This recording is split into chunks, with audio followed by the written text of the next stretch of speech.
Ladies and gentlemen, oh lovely, yes.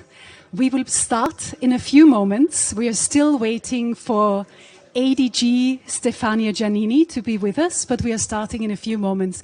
Thanks to all the panelists already that are here. I'm excited also to welcome His Excellency, the Minister of Education of Belize. It's very good to have you here. But bear with us, we are still waiting for ADG Stefania Giannini, and I hope she will be with us in a couple of seconds.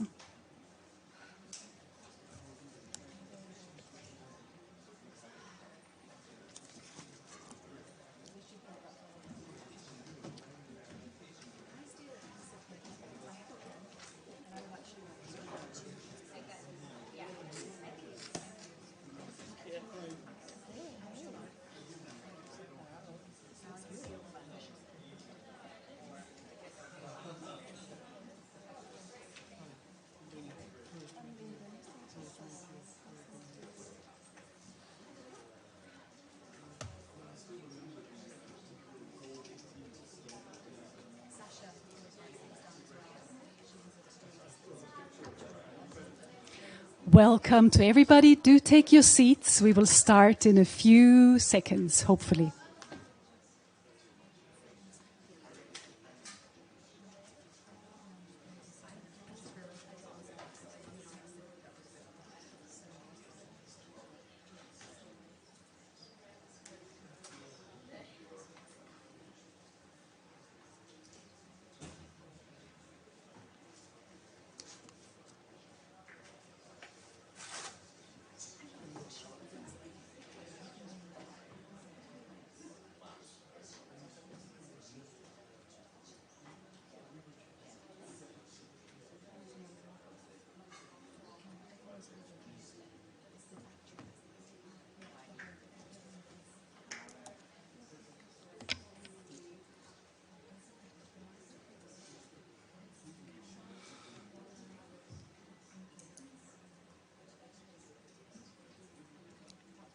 Come in, take a seat. We are starting shortly.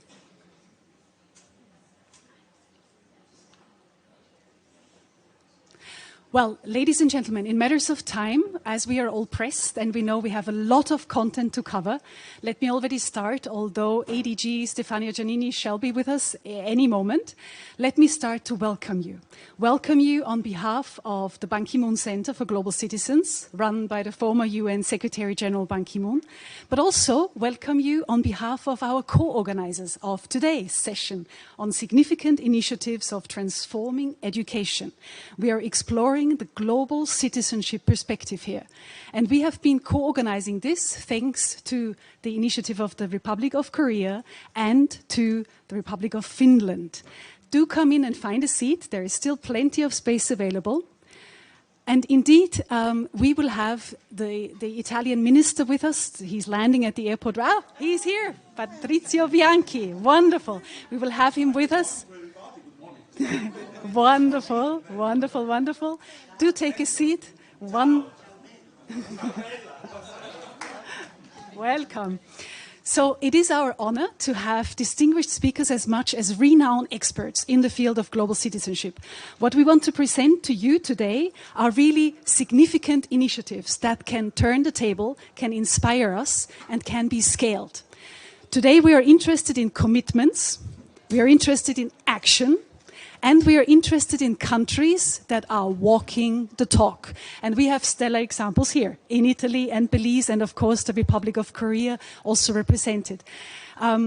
We are entering this discussion with welcoming remarks by our ministers, keynotes, and we will also be fortunate that at the end of the session, Finland will join us, the State Secretary will join us, and she will sit right here, and I hope she will be in time for concluding remarks. And in between, ladies and gentlemen, we will have a panel by global citizen experts, and I will introduce them in a bit, but let me turn the floor immediately, as ADG Stefania Giannini is not yet with us. She was supposed to be the first speaker, but let me turn the floor immediately to His Excellency Ban Ki-moon himself, who left us a video message for this session.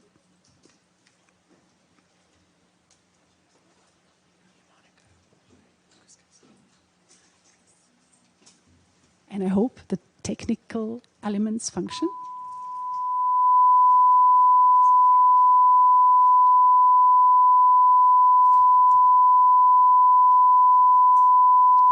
Bear with me. Okay.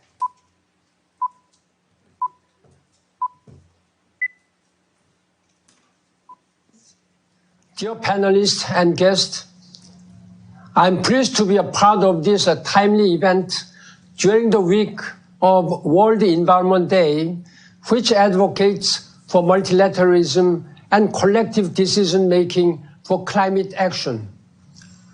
The worsening climate crisis is impacting every aspect of our lives. It's further increasing the threat of violent conflict, health issues, and food insecurity. The world is stuck in a tangle of alarming, severe crises that demand urgent action. All these global issues have consequences far beyond their immediate impacts, most particularly when it comes to food production. We are losing much of the development we have gained through the past decades. Action is needed, and it is needed now. This is why I welcome the UK government's agriculture breakthrough, which will unlock further collaboration for food systems and investment in agricultural research and innovation, while championing climate adaptive solutions. Better efficiency and resilience in food systems are fundamental in achieving social, economic, nutritional, and environmental goals. The right investment in research and innovation, smallholders farmers, especially women, indigenous peoples, and youth, can be part of the solution to many of the challenges we face today. In this regard, global champions like the worldwide research group CGIAR need to receive more funding for the acceleration of adaptation in. Ladies and gentlemen, techniques is seemingly a tricky thing, and unfortunately the video statement that was supposed to play did not play. So I do hope that you bear with me, and eventually during the event we will manage to get the right words of SG Ban to hear them at this session. Let me turn the floor immediately to His Excellency, the Minister of Education of Italy, His Excellency Patrizio Bianchi, for his statement on global citizenship education, Italy's effort in education, and for his keynote remarks regarding this transformative education summit that we're all at today. Your Excellency, the floor is yours. Oh, thank you. Thank you to everybody, and thank you for this opportunity to speak together about this kind of issue. What is impressing me in all the preparatory activities that we did, for instance, in Paris with Stefania Giannini, is that we are working in our own country more or less on the same issues. Which is the issue? We are discovering, after pandemic, after the war, after globalization, how central is education in transforming societies. We know we are in a very strange moment of our collective life. After so many years of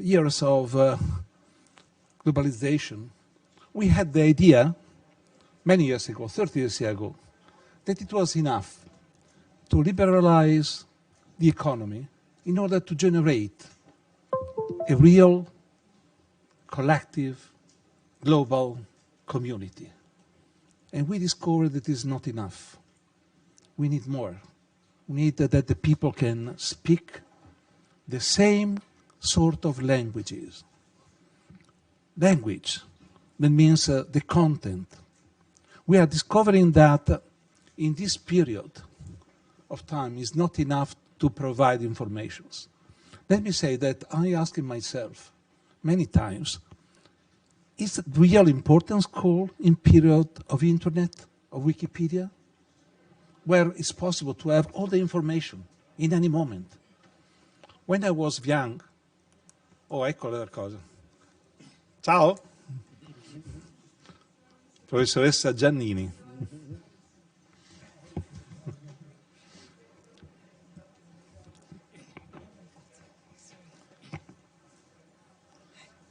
Welcome. We have a very long experience as rectors together. And is there a real role for the school in period of Wikipedia where it's possible to have all the information at the same time, at present? When I was young, many years ago, and you have to say no, many years ago, I wake up in the morning, I have a word, and I say, okay, I have to ask to my teacher. Now immediately we go on Wikipedia, you discover everything. Well, in this time, school education is more and more important because we are free of information and we are rediscovering that school is human experience. And the key concept of this discussion of today that we are testing in our country is that this concept of transformative education. That is the pillar of our discussion of today. What does it mean, transformative? It means that education today is not only, and this is important, the way to permit to the person to improve their position, to improve the knowledge. But now education is also transformative because the education has the duty to transform society, to building up the community. And it's clear that at this time, where we are discovering that economy is not enough to create a global community, school is the main driver of the new possibility to create a global community going beyond the war, going beyond the crisis, going beyond the pandemic. For this reason, it's so crucial the word inclusion. You will ask me what we have done about inclusion. Let me say that it's many, many years, starting from the 70s, that in Italy we have very clear that we need a school based on inclusion, disadvantaged people. And to create the idea that equality is not simply a result or natural condition, but is the result of our investment. School is the place where we have the moral duty to create equality, equality in the opportunity. And of course, after that, there are many different pathways. We are investing massively now. Let me say thanks to the European community, to the European Union, to Europe, with this extraordinary program on resilience, extraordinary word, not just resistance, but resilience, the capacity to adjust ourselves in order to innovate, but all together. And I feel that this is probably the main concept that we have today, because the third word is integration. Integration is not just to accept somebody that is coming. No, this is it's difficult, but it's not enough. The concept of integration is based on the concept of complementarity. That is the idea that when somebody is coming, the real problem is that I have to adjust myself. Is to find, to look together the basic idea of efficiency, of collective efficiency since the Enlightenment. That is not just specialization, but specialization and complementarity. My capacity to identify my own pathway, but my pathway is given by my capacity to adjust myself in order to be complementary with you, with you, with you. I feel that this is extremely important nowadays. This is what we have discussed in Paris. This is the first working group that we have done in Paris. Inclusion, integration, resilience. And this concept, precious concept of transformative education. And let me say that I'm very happy that before the General Assembly, we are here to discuss about that. Because I feel that in this moment, we have to give this sense of hope also to the Prime Minister, to the head of state. School is not just an infrastructure. School is not just something that is you, something that is part of the environment. No, school is the key of transformation of our society. Let me say also the last word on this idea that you put on the table of civic education. In the past, we have a course of civic education in my country, 1 hour a week, because you cannot say more than 1 hour a week. After that, it disappeared. Now we restore this idea, but it's not just a hour a week. It's a fundamental part of our program. And we introduced the idea that environment, sustainability is crucial. But it's crucial. Why? Because it is a public good. Environment is a public good. It's something that I have because Stefania has. But it's a global public good. And this is the innovation. Because we are used to consider public goods at national level. But environment is not at national level. The idea of public good at global level is challenging also our story of identification at national level. Is a key, is a powerful key to go beyond our experience and to discover that school is the key, the real key, the only possible key for a transformation of society and to work for peace. School, hope for peace. Thank you. Thank you.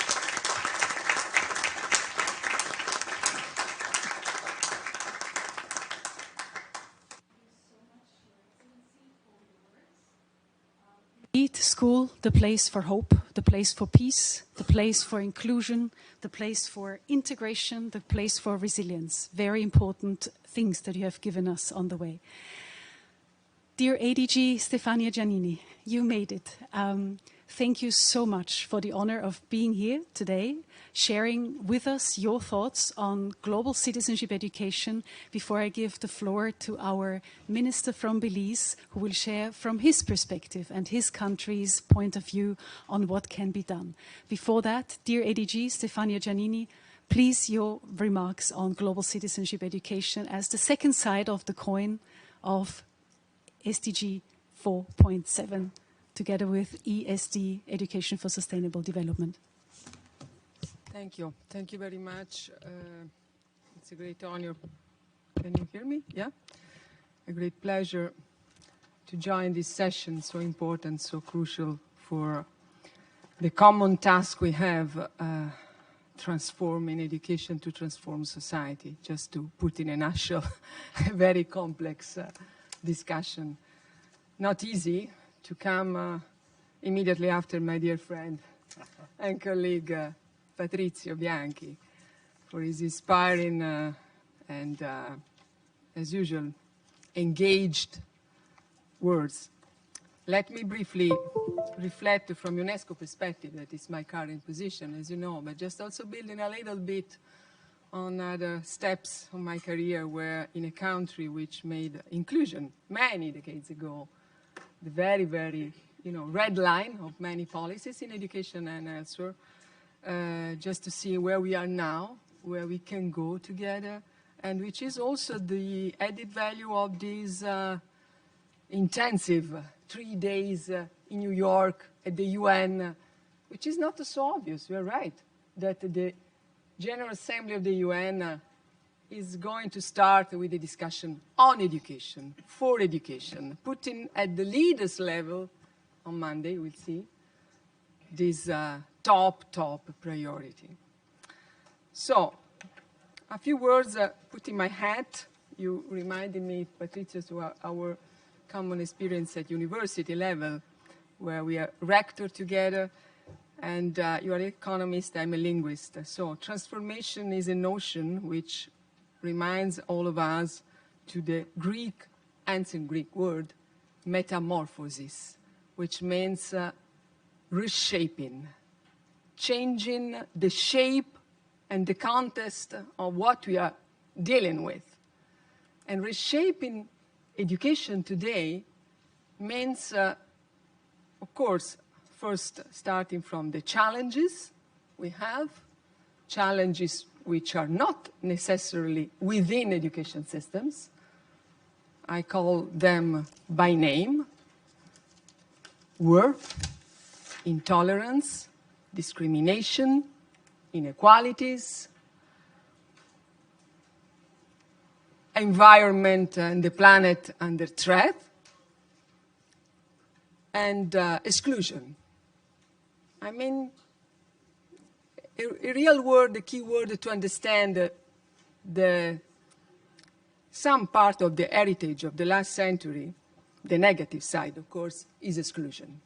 Too many people still feel to be out of the system.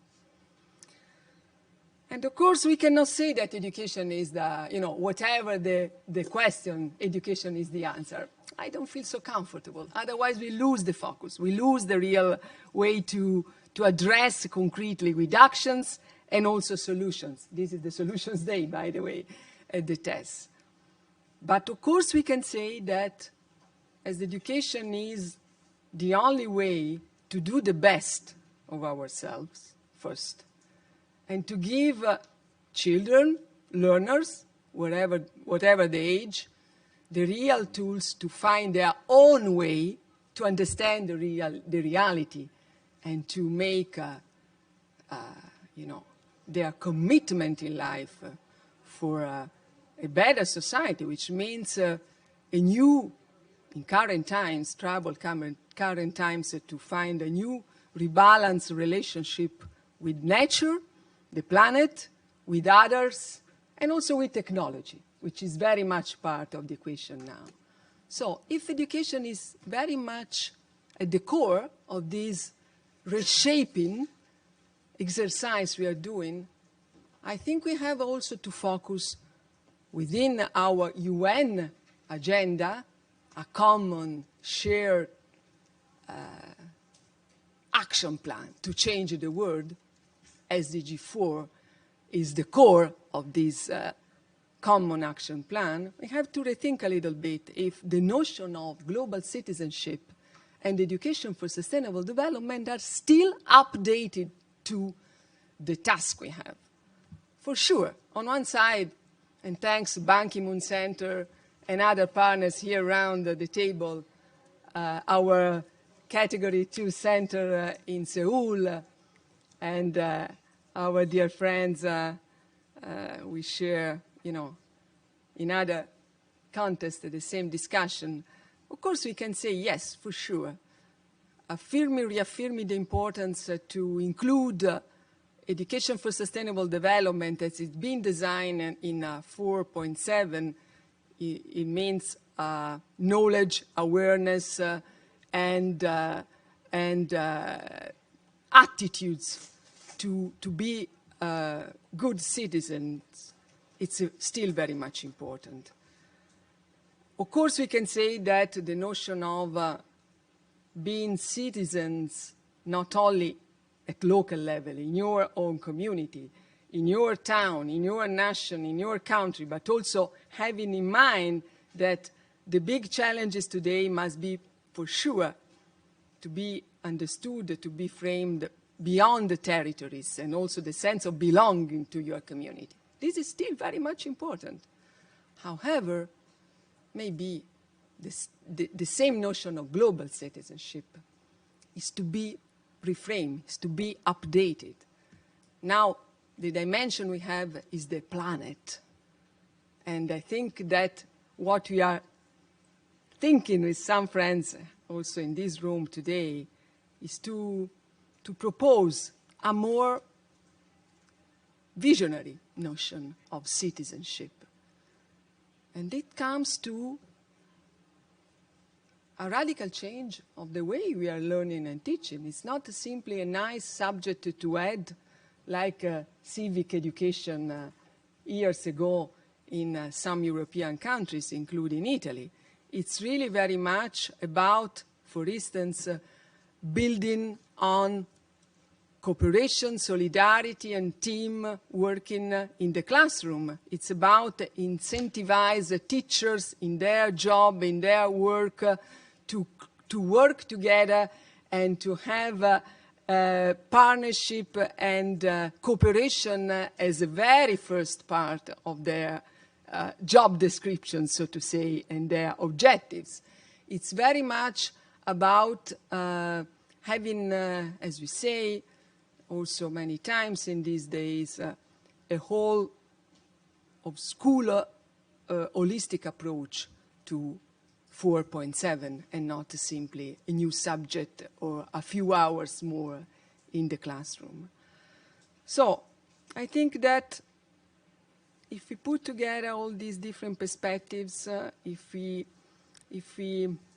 take also as international organizations the responsibility to make the system accountable in the coming months and years about this not easy part of 2030 agenda, because it's not about a quantitative dimension and quantitative measure, but it's about evaluating the impact of a new model, of a real transformation, will be very much close to make education the most powerful tool to create the citizens that this world actually dramatically need for the current times and the future. And this is what we can do together. And I thank you very much. UNESCO, for sure, as you know, is the organization which is keen to develop, among the other issues, especially this very transformative one. Thank you.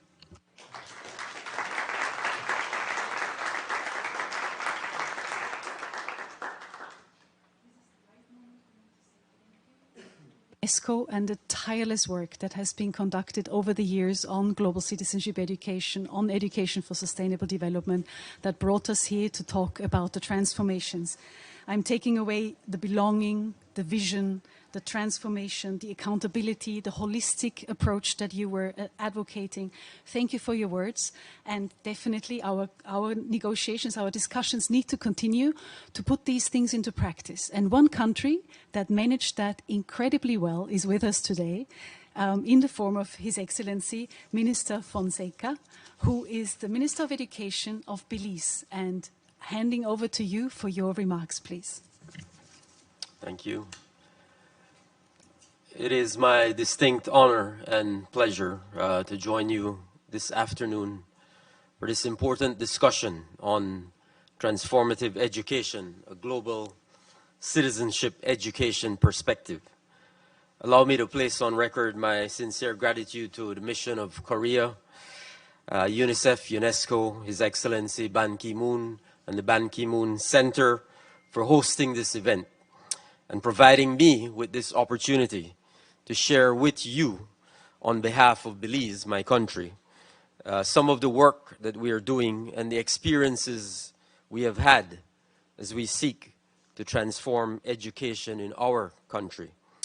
The vision statement as set out in the Belize Education Sector Plan 2021-2025 states that the Belize education system will be inclusive, of high quality, accessible, equitable, technologically driven, and capable of fostering the development of good, productive citizens. The system will be accountable and effective in providing the support necessary to allow students, regardless of individual or family characteristics, to achieve their full personal and academic potential and to contribute positively to national development. We meet today after two of the most difficult and challenging years in our global education system. For us in Belize, and I dare say for all small developing countries, it has been 2 years of lost learning, 2 years of sacrifice and hardship, 2 years of uncertainty, 2 years in which access, equity, inclusion, and quality were all limited and hard-fought gains were reversed.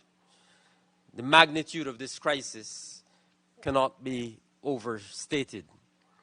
In Belize, we understood that this required a response grounded in a strong sense of purpose and urgency. Small incremental moves would not suffice. This was a time and opportunity for bold, transformative change. We recognized, of course, that if we were to have any chance of success, our efforts would have to be based on comprehensive, meaningful engagement and consultations with all the members of our education community. And so the work began.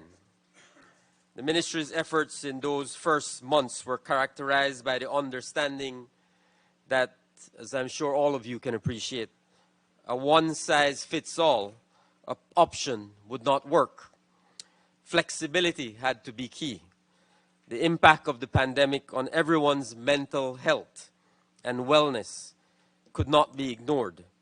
Consultations happened through surveys and forms geared at teachers to determine their feelings of readiness, at school communities to determine their needs in multiple areas, from electronic devices to cleaning supplies, and at the school itself to monitor and log the suspected and reported incidents of COVID.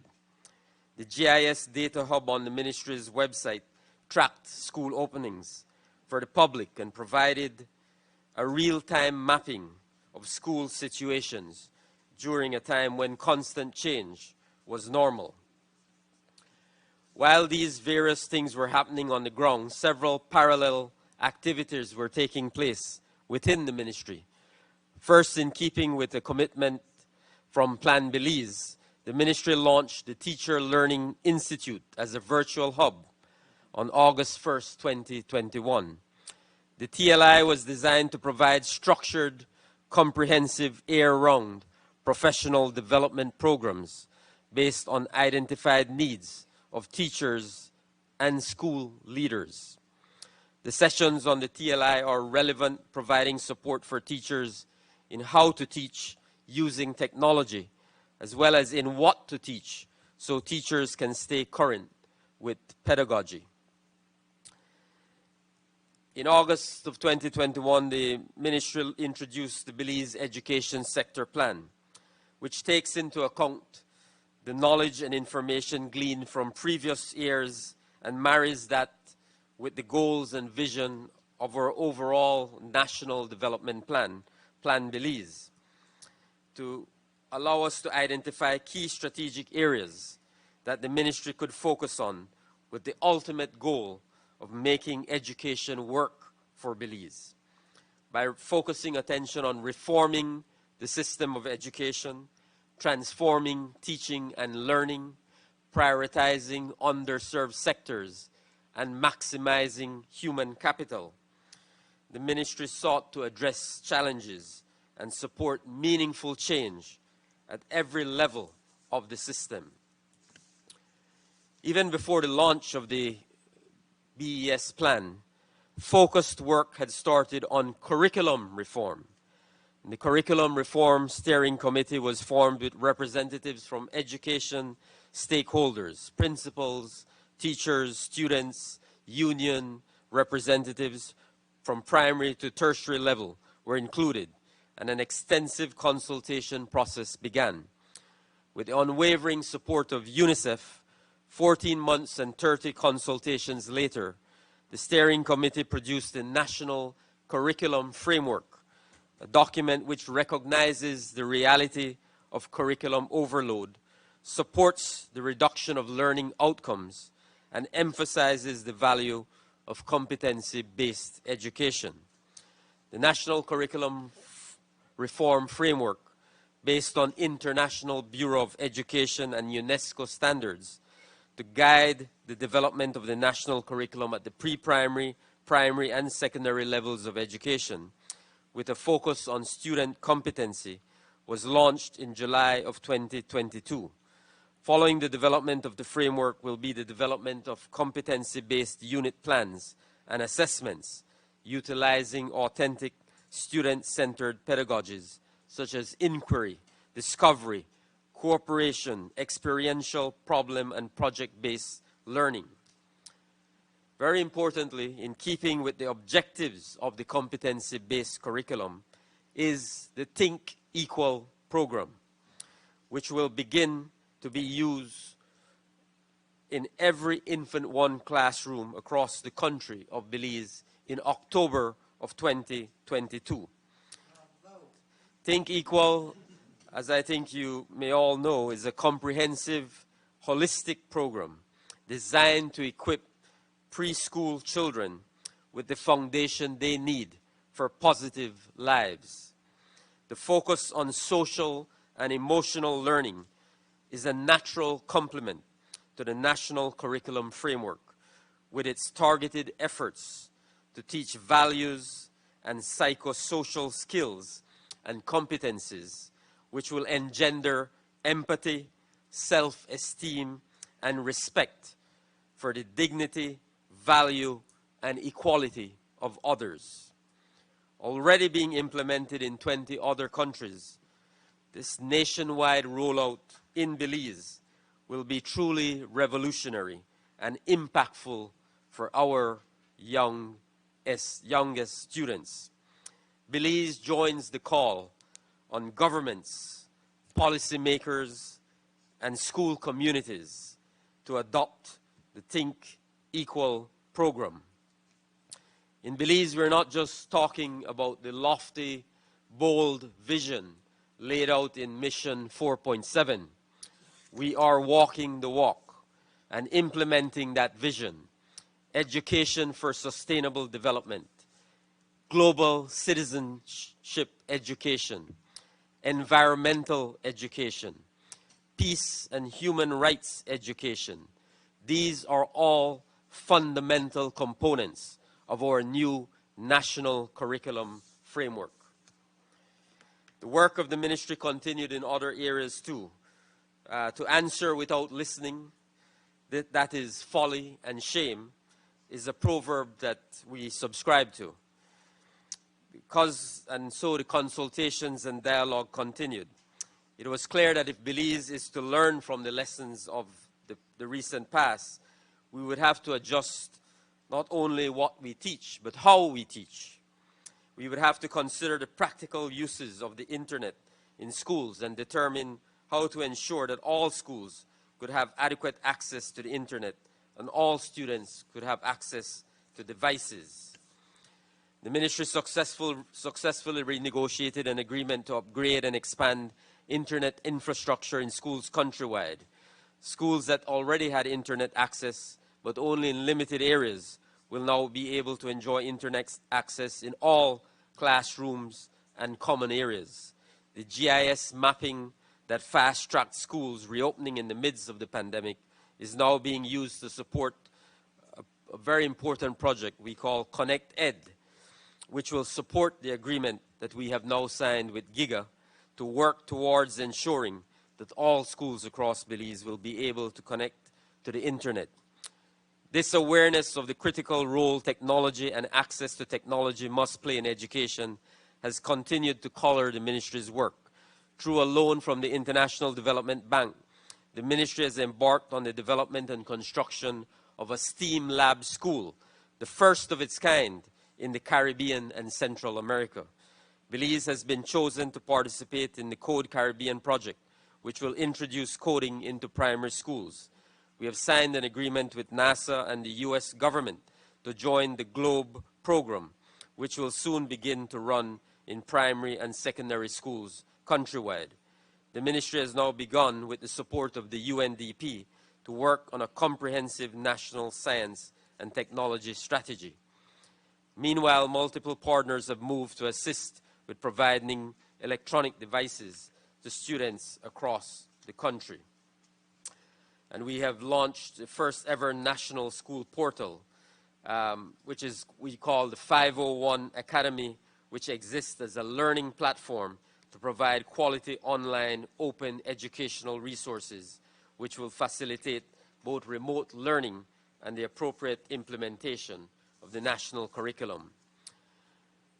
The 501 Academy has helped us over the summer to embark on a very important initiative, Let's Catch Up summer program, an 8-week summer program, which focused on foundational literacy and numeracy for students, particularly at the ages of 5 to 9, taught by master teachers, live streamed into classrooms across the country for students and teachers who were present for face-to-face interactions, and into homes everywhere for those who are able to access through YouTube or Facebook or to tune into the radio.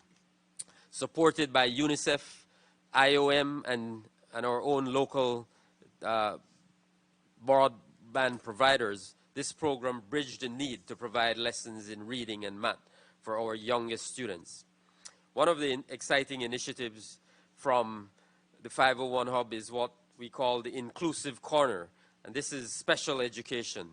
The Inclusive Corner is reflective of the massive energy that the ministry has devoted to special education in the past year.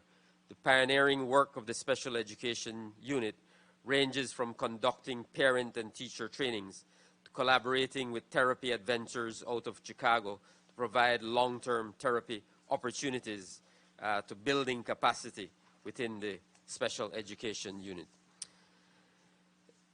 The reality is that we have learned that it's important to build capacity from the inside out. And the ministry has recognized that just like with varied learning needs, students at all levels are impacted by realities outside their control. So programs like Think Equal, the National Healthy Start Feeding Program, Connect Ed, the Education Upliftment Project, Together We Rise, are all designed to support students in ways that are more than academic. And over the past year, we have worked refining the curriculum, training teachers, education officers, adjusting processes to make them more relevant and accessible. And this socio-emotional work of recognizing the needs of school communities, I'm ending here, and then finding the resources to support these needs, whether tangible or intangible, has required the ministry to be creative. The experiences of the past 18 months, which I have been honored to share with you over my time, has made the goal of making education work for Belize established that goes way beyond academics, beyond the doubt that we are transforming and reforming our education system, which, of course, global citizenship education is all about. So thank you very much.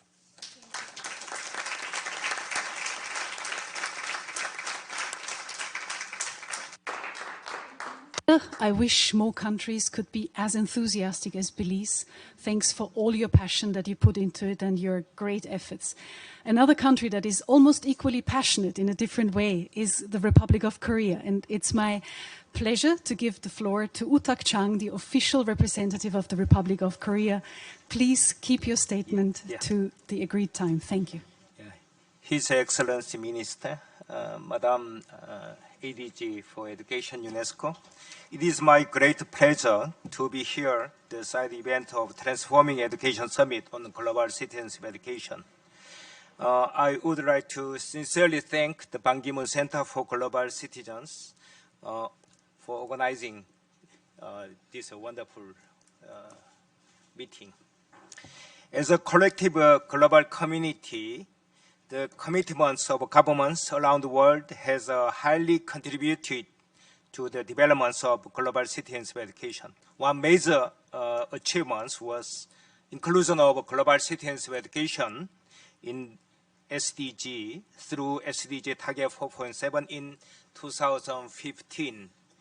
The task of ensuring the global citizenship education is embedded in education system around the world by 2030 is now at stake. I am confident that the discussion in this room will serve to take our efforts to the next step. The Republic of Korea has a truly inseparable relationship with global citizens' education. Since 2012, the Republic of Korea has contributed to inclusion of global citizens' education into SDG. After adoption of SDG 4.7, the Republic of Korea has highly involved in introducing global citizens' education globally. While there are accomplishments to take credit for, we have to also address the rise of new challenges across the world, which ask us to rethink the role of global citizenship education. Rising economic inequalities, increased migration of peoples, and intercultural conflicts are only some of these challenges. At the same time, the rise of nationalist ideas and populism poses a threat to global peace. As underlined in the publication, GCD and the Rise of National Perspectives by UNESCO and APSEU, there is a need to address root causes of these challenges and support the process by promoting the universal vision of global citizenship education. Building networks and partnerships at global and regional level provide an opportunity for diverse stakeholders to share their experiences on global citizenship education. The Republic of Korea is leading the initiative to promote dialogue on GCD with a wide array of actors through particularly Asia and Pacific, as well as Africa and Arab states, Latin America and Caribbean, North America and Europe. I hope that UN will be an avenue to explore opportunity for possible global collaboration for global citizenship education. In this context, the Republic of Korea would like to propose to revitalize the Friends Group of Global Citizenship Education in UN or outside of UN. Considering the momentum of global and regional dynamics, I believe that Friends Group of Global Citizenship Education will provide a platform to discuss action to strengthen global citizenship education further and explore areas of possible collaboration. For this, I am sincerely looking forward to the discussion that will take place in this room. Once again, I sincerely appreciate the cooperation and partner countries and organizations, and I hope that these gatherings will be another milestone that marks our commitment in promoting education for global citizenship. Thank you very much.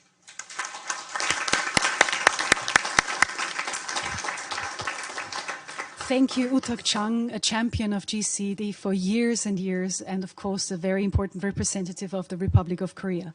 In matters of time, we are running short, and I have fascinating people to introduce to you. So the next item on my agenda is the panel, and I'm very, very keen to let you know that we have stellar people like Leslie Adwin, the founder of Think Equal, which we have heard about already in the speech. We have Lim Hyun Mook, he is the director of UNESCO APSEU, also referred to already, a center that is very much carrying the torch of GCD. We have Professor William Godelli, who is a renowned expert on global citizenship education and just published a book, or not so long ago, and will tell us more about that. Professor at Lei University. Rili Lapalainen, a founder of Bridge 47, a very important European initiative on global citizenship, a whole network. He will tell us more about that. And last but by no means least, Linda Nakabaile, who is a program associate in the Raising Teenager Uganda effort. And she is a girls' rights and education advocate, and we will learn more about that. I have one question to the overall panel that we'll discuss now. And this one question I would ask each of you to answer within snappy 1 to 2 minutes. It's tricky, but what is the one thing that you want the audience to leave with, to know about your efforts on global citizenship education? What is your elevator pitch? And I would like to give the floor first to Leslie. Is this on? Okay. The most critical thing from the point of view of the Think Equal movement and program is that we need to include social justice as a concept when we talk about social and emotional learning. And it's not enough to be focused on a few competencies and skills that begin with the letter C, for example. It just does not cut it anymore. We are in a critical situation where our children, 1 in 6 of them, have diagnosable mental health disorders, where violence and discrimination are at pandemic proportions. And we absolutely now have to bring to the table, in a concrete, tangible way, the missing dimension to education, which is social and emotional learning for well-being and social justice. We have to do this in the earliest years. This isn't rocket science, it's neuroscience. Quite simply, before the age of 6, we have to put the foundation in if we are to co-create in a partnership of learning with our children pro-social attitudes and behaviors and diminish antisocial attitudes and behaviors. The visionary example of Belize, and I'm thrilled to say there is enormous progress from other countries too, but Belize, God bless you, Minister Fonseca, and I'm not even religious, so honestly, this is what we need, this kind of bold assertion that we will plunge in.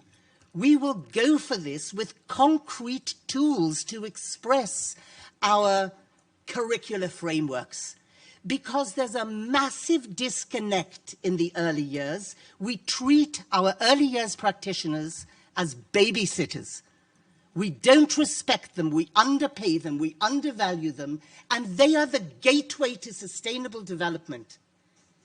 And so we have to give them the tools in their hands, and not just theories, and not just speeches or pedagogies. As Honourable Minister Fonseca has said, we have to walk the walk now, tangibly.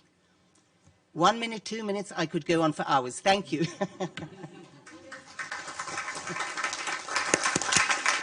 Leslie, thanks for your power. The early years, we have heard your message. So everyone in this room and outside listening to us who needs to do more on that, turn to Think Equal. The next one on my list of speakers for his elevator pitch is Lim Yun Mook. And I would like to ask you, Director, UPSIU, UNESCO UPSIU in Korea has done a lot. What is your elevator pitch? Thank you, Monica. Excellencies, Ministers of Education and ADG UNESCO has just left. But yeah, many colleagues and friends, thank you. Thank you very much for this opportunity. APCIU, FCU is a UNESCO center based in Seoul, Korea. Our primary mission is to promote global citizenship education in the Asia-Pacific region and beyond. And we have been doing various capacity building programs over the last more than 20 years.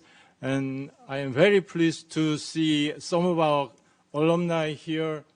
Victoria. Yes, yes. Yeah. So, but here I want to share with you story of transforming education through reforming national curriculum, just like Minister Belize has shared with us. We have just finished our project to integrate GCED, Global Citizenship Education, into the national curriculum of Kenya. We have worked with the Kenya Institute of Curriculum Development, KICD. I have brought some materials with me, and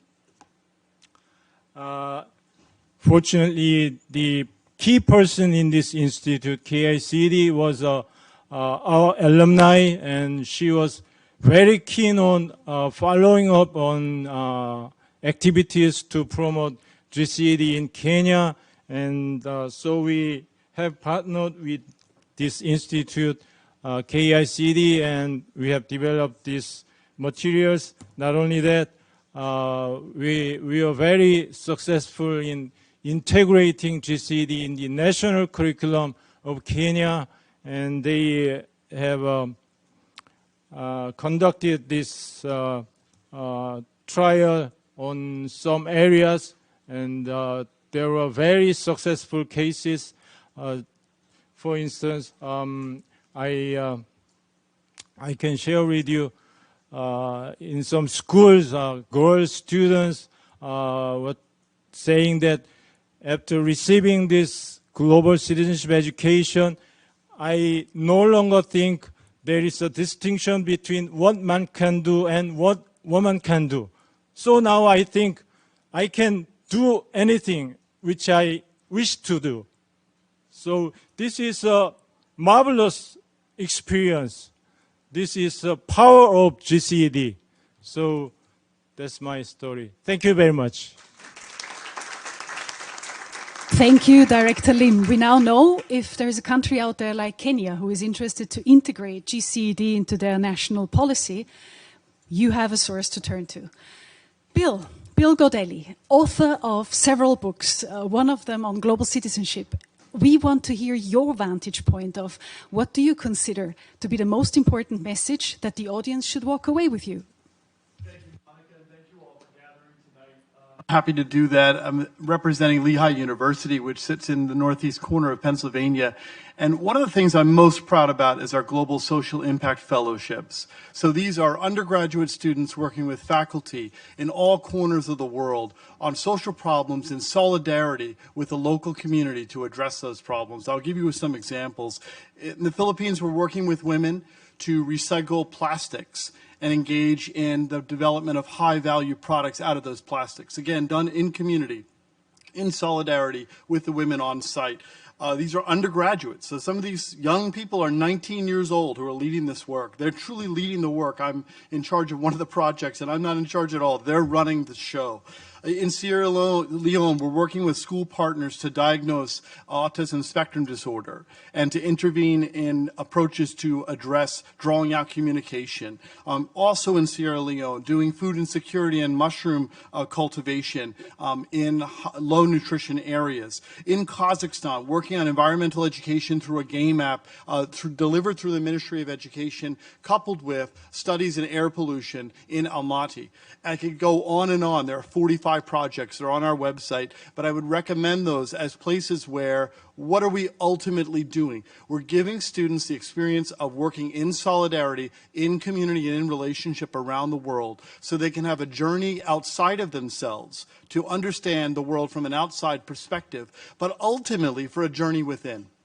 And to go back to the work that I published in 2016 that Monica was very kind to cite, the idea here is that global citizenship education in its essence to me is both a journey within and a journey outside, and a willingness to change oneself to be the change in the world that you hope to be. So this is a short preview of what we're doing at the undergraduate level. Happy to share more about that, but in essence, it's global learning in solidarity, in community to address social problems. Thanks. Bill, thank you very much. As a university professor, kudos to you that you kept it to the 2 minutes. Wow, brilliant. The next one on my list who will give surely an amazing elevator pitch is Rili Lapalainen, the founder of Bridge 47, very active in the region of Europe and beyond. Really, over to you, GCD. Thank you, Monica, and very much thank you for the invitation, and really a pleasure to be here with you all. What I would like to bring here is that there's 24 hours per day, each of us being the active citizens. And I think that's really is the point, that we shouldn't really forget that the people are having other lives out of schools, out of the working place. They really have many, many roles. And that's exactly where we definitely need to really promote that one. So exactly the formal education, informal education, non-formal education, lifelong learning, all of these are fundamentally important tools so that all of us, we can take our responsibilities in the societies and really remembering that I am because we are. So we definitely need to work together. We are nothing alone, but we need to really find the ways how we can really collaborate. So the Bridge 47 is a global network. We have our colleagues all over the world. And the main point is really defining the ways how we can really make the space and recognition, support, value, all of these for the global citizenship education, including the whole 4.7, because there are many other educations, you name it, like the peace education, human rights education, education for sustainable development, doesn't matter, all of those are needed. And I think that we definitely need to join the forces, and that's why it's really, really important one that we collaborate with the governments, we collaborate with civil society, academics, local authorities, whoever, but also hold the governments accountable, because the SDG 4.7, it's agreed in this building, and then we need to make it sure that it's implemented. We just have too short time, 2030 is next door, and I think we need to definitely speed up. And that's why the Transforming Education Summit is so important, that we definitely need to use this opportunity. It's one in a lifetime when we have this summit, and we have to take best out of that and really implement the transforming education. Thank you very much. Thank you, really. So I hope I'm right to summarize that people can turn to Bridge 47 if they want to involve in a partnership that involves formal and informal learning and has best practice to share. Wonderful. Linda, over to you from your perspective as a girls advocate and one who is very much into education for girls. What is your story? What does it contribute to GCED? Please share. Thank you so much. It's my pleasure. I'm the only youth on this panel, so I'm excited.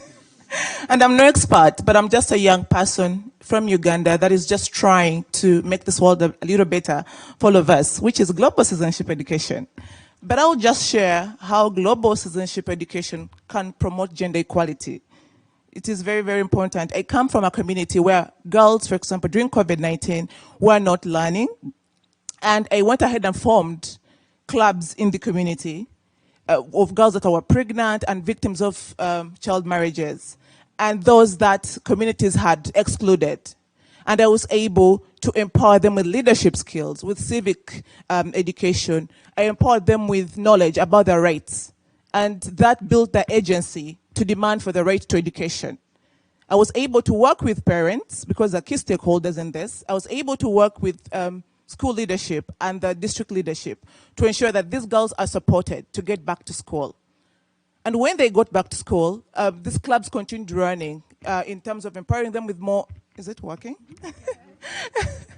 I speak so fast. To empower them with knowledge and skills to be able to demand for the right to education, not only for themselves, but for others. Some of the girls that got pregnant were able to give birth, return to school, and demand for the right to education for themselves and their peers that are out of school. And now that is being selfless, that is caring, that is empathy. They want to create change in the community and the global world, and then understanding that child marriage is not only limited to Uganda, but it's a global challenge. So I've been able to, through these clubs, empower these young people to become global citizens. And the fact that I've raised a movement of young people in Uganda that are doing tremendously in demanding their right to education, in calling out leaders to take action, for me, is the purpose of global citizenship education. Thank you.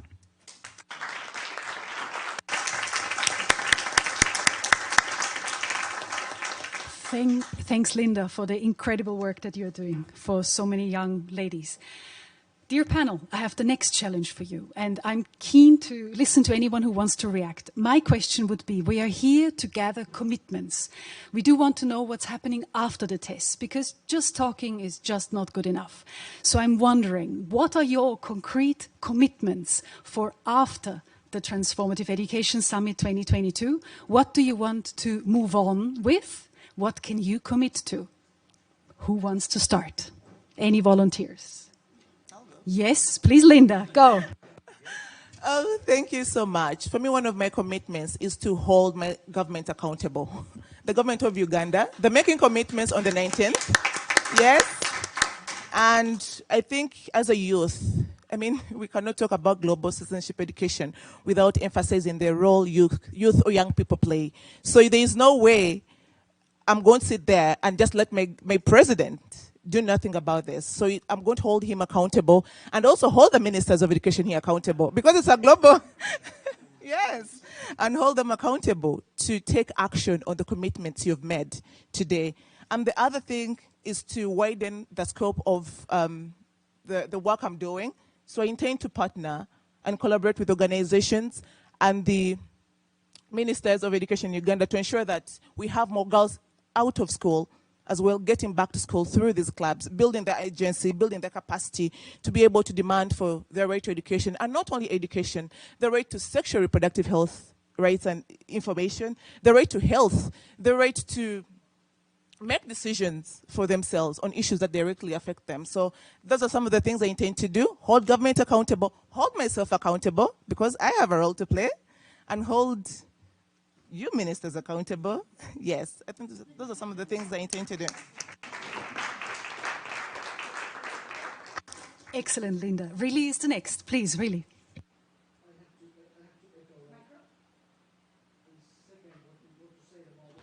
Everybody accountable on that, because definitely we as global citizens, we have to be accountable vis-a-vis. So in that way, it's everybody's business, but definitely, of course, there are some kind of structures in the societies, in the governments, and the governments are really in the absolutely those who are making the decisions as well, including that how we are monitoring the Transforming Education Summit. What are the results coming here? What is the monitoring system? So definitely that's one indicator what we are going to follow, so we can commit ourselves on that. Secondly, I think that it comes back to the national realities, where what are the curriculums, what are the laws, what are the budget. All of these tools really matters, that how we really have the resources to implement what we have believed and put to the table and agreed in this house. So that's extremely important one. And definitely then I think that we need to really unite the different stakeholders. We need to work much more together, because we can't really find the individual solutions. So we need the knowledge from the different actors in the societies. And that's what I'm really encouraging for the partnership much more. Thank you. More partnership, like even Utak Chang said, group of friends on GCED, interesting efforts that are going on here. Bill, over to you. Very quickly, I would say I've been coming into rooms like this for now over 30 years, talking about these issues, as many of you have. And I'm really happy, Linda, that you're here, because you all need to pick up the baton, and we've not left it in great shape. So this is the next step. But I would say, to your accountability point, that I recognized in my career that I was separating this from everything else I was doing. And the more that I found mergers between what I was doing in my regular life as dean, as vice provost, as professor, and the work that I cared deeply and passionately about global citizenship education, that's where the sweet spot is. And so I think we need to bring that kind of discourse, what's happening in this room, into all walks of our life, and not see it as a segmented discourse that we have separately with folks that we all know are going to nod their heads when they hear these things. So that, to me, has been my call in the past 5 years. In particular, we're working with the College of Health. They're developing a global health curriculum for their students that's very experientially oriented. Really excited to see that come off. We're also working with other units within the university to position around the SDGs, because there's so much there in terms of building a collaborative curriculum, and that really can become the basis of a curriculum for a university. So again, trying to merge these two worlds has been my call, and I think going forward will continue to be. So thank you. Thanks, Bill. Leslie, are you ready? Think equals commitment is a modest one. To reach every child in every classroom in every country in the world by 2030. And we're on course. We're currently in 22 countries. You've heard the glittering example of Belize, Honorable Minister Fonseca, Diane Castillo Mahia, who is the CEO of the Education Ministry of Belize, also here, and Secretary of State for Belize, Honorable Minister Zabane, who will be here tomorrow. Look, they understand. This is what accountability is. They understand that today, if you take seriously as a policymaker your duty of care to your youngest, most vulnerable citizens, you cannot deem it to be compulsory for your children to learn numeracy and literacy, and it be optional for them to learn how to value another human being or how to take care of people and planet. This cannot be optional. Now, we also have North Macedonia, funded by the World Bank and with our partners UNICEF, rolling this program out concretely to every single 4 to 5-year-old child as part of the national curriculum in the entire country. We have the Eastern Cape province in South Africa, rolling this out now to 4,100 classrooms. This is a program that's been designed to replicate and scale. That's how we'll get there by 2030. We have Monterrey, the second biggest city in Mexico, where the mayor is so enlightened that he is funding and giving this program to every single child in the entire city on 3 levels, 3 to 6-year-olds. We have such examples of provinces and cities. We also have 2 countries who are desperate to start now. Gambia, one of the poorest countries in Africa, and Ukraine. And the governments have committed to this. All we lack is the funding. Who here is going to be accountable and come and help us fund these countries? Let me give you one glittering example of the best human being I know. Jennifer Gross is sitting right in front of me, diagonally opposite. Jen has single-handedly funded the country of Belize.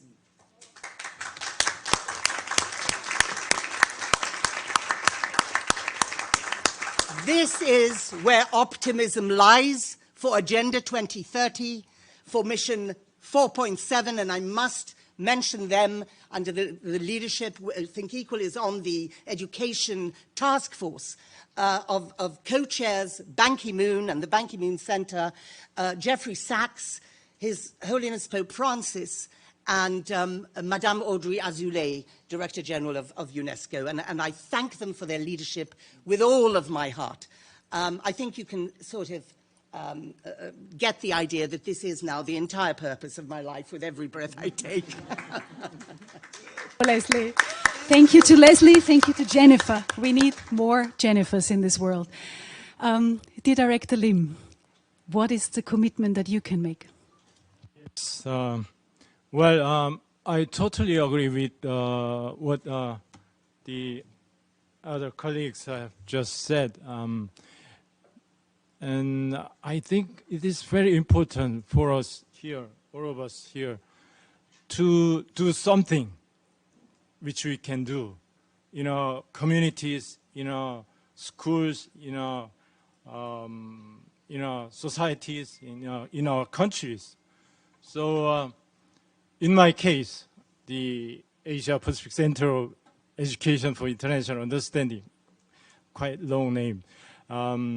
For us, we will do something which we can do after this Transforming Education Summit meeting, which is all about transforming education.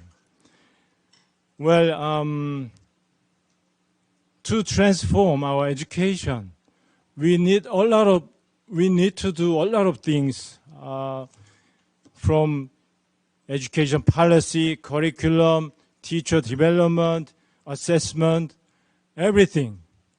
But for us, we will concentrate on teachers, who are the key to transforming education. Well, in my last intervention, I mentioned our capacity building programs, and we usually invite educators and teachers and policymakers and youth to South Korea, and we provide them with capacity building opportunities. But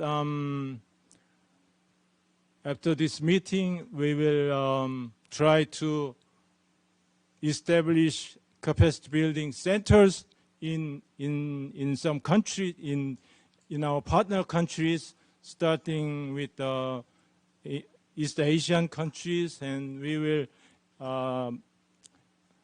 step by step expand to other regions so that they can provide capacity building opportunities in their countries in accordance with their needs, local needs and context.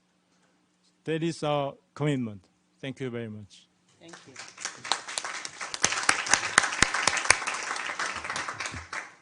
Indeed, we need more commitments, like what we have just heard from our distinguished panelists and, of course, our distinguished speakers, the ministers. It is our pleasure to have been joined now by the Republic of Finland and the representative, the State Secretary Sumuvuori, I hope I'm pronouncing it correctly, who is stepping in for Her Excellency Li Andersson, the Minister of Education, who can't be with us today, but she is surely with us in spirit. So over to you for your closing remarks.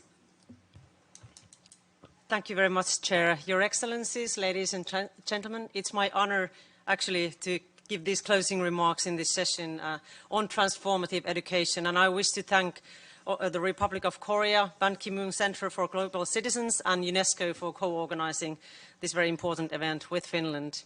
And I have to say, this is my last session today, and I just came from my previous session, which was about how teachers can influence the teaching and learning and planning education systems. And it was very moving as we actually were discussing the global scale of how we can do this influencing, or how teachers can influence their work from Kakuma refugee camp to welfare state like Finland. So there was a quite wide spectrum of in which kind of conditions teachers are doing their work in this contemporary day and age.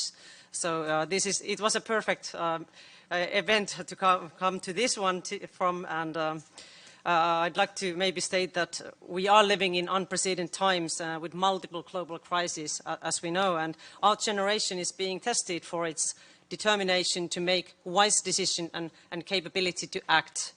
And with the Transforming Education Summit, education and training is finally receiving the highest level of attention it deserves globally. We need to build a global movement for pushing the SDG 4 agenda forward.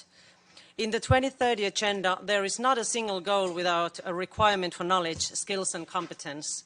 Education and training as the foundation for science, technology and innovation underpins the entire 2030 agenda. And education must come first, as we simply need skilled and competent people in all walks of life to build more sustainable and resilient societies. Education is so much more than a fundamental human right in itself. At the same time, the world is witnessing the highest number of violent conflicts since 1945, and we have the highest refugee population on record. We see human rights trampled, including the rights of women and girls, which is a focus in our work also in Human Rights Council as a member this term, and also, of course, those of minorities. Hate speech, mis and disinformation are spreading, and due to the pandemic, decades of progress is being wiped away before our eyes. Extreme poverty is on the rise, and the global food and energy security are severely impacted by the horrific way by Russia against Ukraine. The climate crisis has not been called off, quite the contrary. Let's face it, we have no alternative but to succeed in the transition to green economy. And that needs education as well. That is why the global learning crisis hinders the prosperity of entire nations. Countries can only be as strong as the human capital, if we use this kind of terms, and capital when talking about humans. Human capital and capacity to influence the environment. Despite all of this, Finland strongly believes in the power of the SDG 4 to bring us on track. And education, training, research and innovation are critical in the comprehensive sustainability transition and for the development of inclusive and resilient societies. Educated minds are the best and most sustainable asset any nation can have. And in one of the previous sessions I had today, I was reminding everyone that Finland has not always been this high education level society that we are today, but it's because we have deliberately made a system that has put high value and investments in education and children. It is paying us back, so it's not just giving money away for something, it's actually the whole reason behind the kind of society we are today. The necessary green and digital transitions we are talking about today are dramatically shaping the skills and competencies needed in life and work. The way we live, work and travel, as well as produce and consume, must and they will change inevitably, whether we want it or not. New professions are emerging while others disappear, and all countries share the same challenge. How do we ensure that everyone in society acquires the skills for a sustainable future, from Nordic welfare societies to refugee camps, which we were discussing in the last session. Dear friends, lessons from Finland might be summarized around 3 factors. First, broad-based competencies, such as critical thinking and multiliteracy, are pivotal when solving global challenges. And in Finland, these are emphasized in cross-disciplinary manner in our national curricula, at all levels of education. Since the capacity to always learn new things will be the key, learning to learn is also one of the transversal competencies in Finland, starting with early years and early education. Secondly, teachers are the key pillar in quality education and transformative learning. They must be supported to try new pedagogical methods, and responding to the wicked problems of our times, it actually requires phenomenon-based learning. Teachers need to collaborate broadly across disciplines, and schools must engage with the surrounding community. Learning environments extend beyond the classroom, and all this requires new competencies by teachers. In Finland, we have launched a project on sustainability education, which invites the entire basic and upper secondary education to integrate sustainability into schools' operating culture. And thirdly, collaborative approach in educational policymaking. The key to ensuring that education is relevant and responsive, we must foster collaboration at all levels. It is important that we have sufficient mechanisms for consulting and engaging all stakeholders, and any successful reform requires commitment of relevant actors. Finally, in Finland, we want to ensure that all citizens are equipped with future skills from all walks of life. We are investing heavily in continuous learning, science and innovation, and aim at raising the educational level of society as a whole, as this is the key in boosting equity, well-being and green growth. All this supports our aims in Finland to achieve a carbon neutrality by 2035 and become hopefully the first fossil-free welfare society. To conclude, it is very important, it's pivotal that we continue sharing experiences globally. We need to strengthen our call for improved capacities on transformative learning at all levels of education. And UNESCO's revised recommendation on SDG 4.7 will guide our joint effort. Thank you very much for giving me this chance to address you.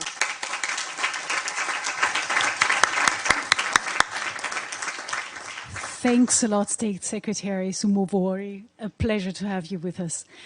It will be difficult to wrap up this session. A lot has been said, but still I'm going to try to draw up a couple of conclusions of what the panel contributed, what our high-level speakers contributed.